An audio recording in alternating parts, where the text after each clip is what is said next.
So I want a huge thank you to Imran for posting this question and taking the time to join the group and really kick off the conversation. So his question, what are some of the key tasks that a leader should perform every single day without fail? He understands attending meetings, responding to emails, planning projects, putting out fires, daily activities. Things like those, they need to happen. But he goes, I'm looking for the tasks that a leader should do every single day. So my answer to this, it's definitely going to sound cliche, but there is absolute truth to it. As a leader, you must take care of yourself first, meaning sleep, taking breaks, naps if you need them, reading, just general self care. So let's think about it this way. Remember in the safety procedure that happens before takeoff, and the steward or stewardess talks about putting on the mask. Who do they tell you to put the mask on first? Is it your neighbor? Is it your little kid? No, it's you. You put the mask on first.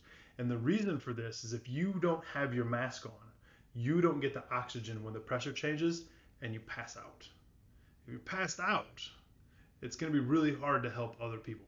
So you need to put your mask on first. Take care of yourself first, because without doing that, you don't have the opportunity to help others. So that's step one. Step two, you need to focus on what's important. You need to be doing things that are bringing large impact to your role, to your job, to your company, to whatever. And you need to stop, and I mean stop doing the stuff that doesn't have huge impact.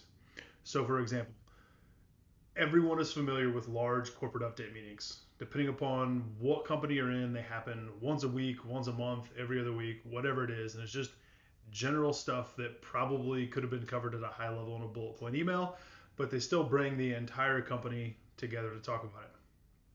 Here's my advice: stop going. Just stop attending them and use that hour to accomplish something else. Then ask somebody else who went what the meeting was all about. They'll share to you the whole hour synopsis in 2 to 3 minutes, and you'll be caught right up. Just stop going. So once you've mastered taking care of yourself and focusing on things that matter, you move on to step three. Listen.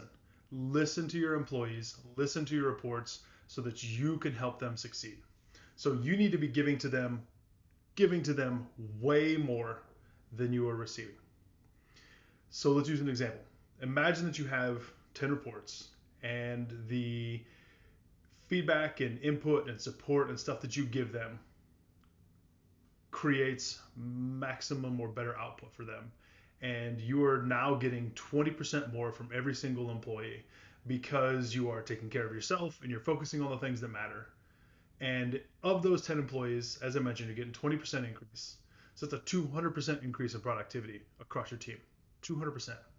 That productivity increase is going to overshadow anything that you can do on your own or that you can bring back to your company. So listen to them, help them, give back to them. So doing step three requires you to be good at step two. Doing step two requires you to be good at step one. Do you see the pattern?